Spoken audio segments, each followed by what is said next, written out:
అమ్మా పూర్ణాహుతిని సమర్పించమ్మా.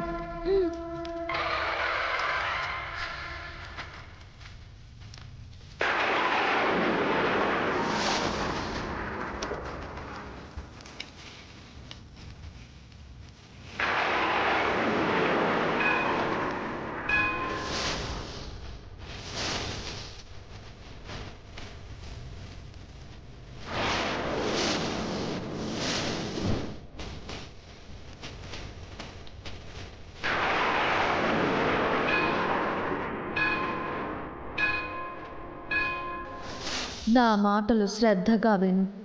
అక్షయ్ అమ్మా నాన్నల గురించి మీరు చేస్తున్న యాగం పరిపూర్ణం కావచ్చేమో, కానీ ఆ బిడ్డ జన్మ రహస్యం తెలుసుకోవడానికి మీరు చేస్తున్న ప్రయత్నం సఫలీకృతం కాదు.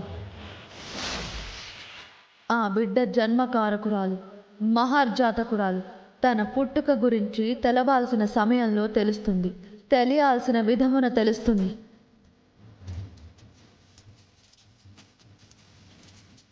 తన జన్మ రహస్యం దైవ సంకల్పం. తొందరపాటు చర్యలతో తెలుసుకోవాలనే ప్రయత్నాలు చేసిన ఎడల బిడ్డ వలన తల్లికి ప్రాణగండం తప్పదు.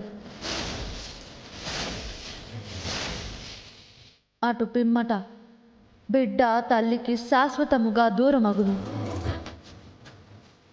ఆ బిడ్డ కన్నవారి గురించి, వారి జాడ గురించి తెలుసుకునే సాహసం చెయ్యకు.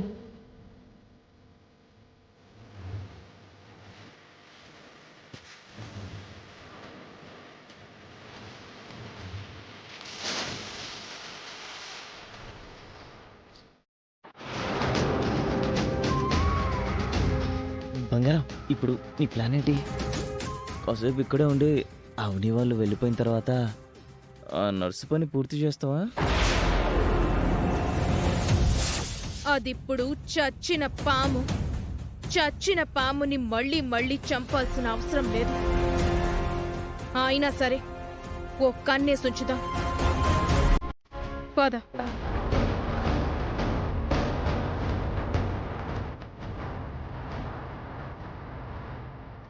అమ్మయ్యా,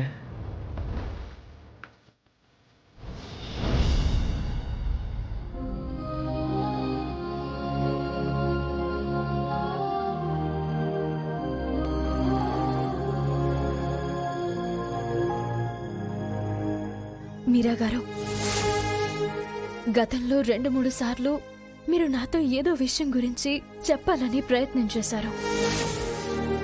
నాకు సంబంధించిన రహస్యం మీ దగ్గర ఏముందో నాకు అర్థం కావడం లేదు. ఊహించలేకపోతున్నాను కూడా. మీకు నాకు మధ్య ఉన్న పరిచయం నేను కాన్పుకొచ్చిన సమయం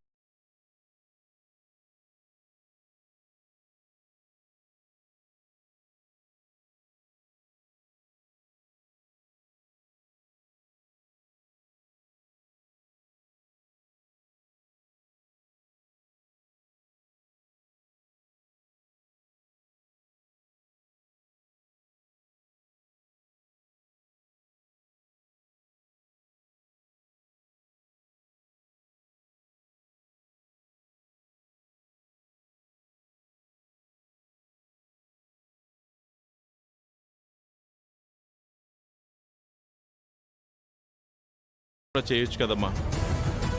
ఎన్నో సందర్భాల్లో ఆదుకున్నది కూడా నువ్వే కదా. ఆల్రెడీ నా ఉద్దేశం చెప్పేశాను. వీళ్ళు మీకు చెప్పలేదా? మేనమామగా అడుగుతున్నాను. ఎందుకు ఎమోషనల్ బ్లాక్మెయిల్? బ్లాక్మెయిలా? బంధుత్వాన్ని అడ్డం పెట్టుకుని అవసరాన్ని తీర్చుకోవాలనుకోవడం బ్లాక్మెయిలే కదా. అలా ఎందుకు అనుకుంటున్నావమ్మా? ఈ రోజు మీ అందరికీ నా అవసరం ఉంది కాబట్టి నన్ను రమ్మంటున్నారు.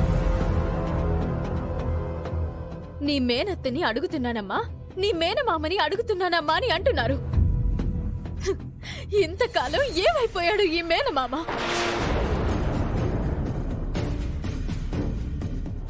మేనకోడల్ని ఇంటి నుంచి నిర్దాక్షిణ్యంగా బయటికి గెంటేసినప్పుడు ఏమైపోయాడు ఈ మేనమామ? చెల్లెల కూతురు పుట్టడు దుఃఖంలో ఉందని కూడా చూడకుండా ఎలా వదిలేయగలిగాడు ఈ మేనమామ?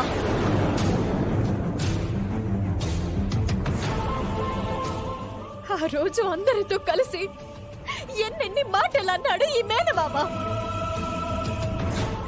జరిగిన దాంట్లో నా మేనకోడలి తప్పు లేదు, అంతా విధి రాత అని ఎందుకు వెనకేసుకు రాలేదు ఈ మేనమామ? అయినా సరే అవన్నీ మర్చిపోయి మరి మీ ఇంటికొచ్చి సేవలు చేసుకుంటున్నారు. ఇంకా నన్ను మీ స్వార్థానికి వాడుకోకండి. అవని నుంచి ఎలాంటి ఆన్సర్ వస్తుందో తెలిసి కూడా అడగడం అవసరమా? మీరు తిట్టించుకుంది చాలక మమ్మల్ని కూడా తిట్టిస్తున్నారు. చూడమ్మా, నువ్వు రాకపోతే అక్కడ జాతర ఆగుతుంది, ఏరువాక ఆగుతుంది. ప్రజల ఆనందాలు, ఆశలు ఆవిరైపోతాయమ్మా. పొలాలు పచ్చదనానికి నోచుకోకుండా అయిపోతాయి. ఆలోచించమ్మా. మా మనసులో నీ పట్ల ఎంత బాధ ఉందో నువ్వు అర్థం చేసుకోవడం లేదు.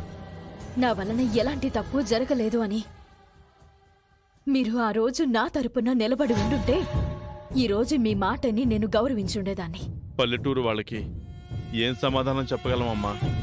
బిడ్డని చంపుకుంది, అందుకే దూరం నెట్టేశాము అని చెప్పండి. మీ దృష్టిలో అదే కదా నిజం. అది కాదమ్మా. ఇంకేమీ నన్ను అడగండి.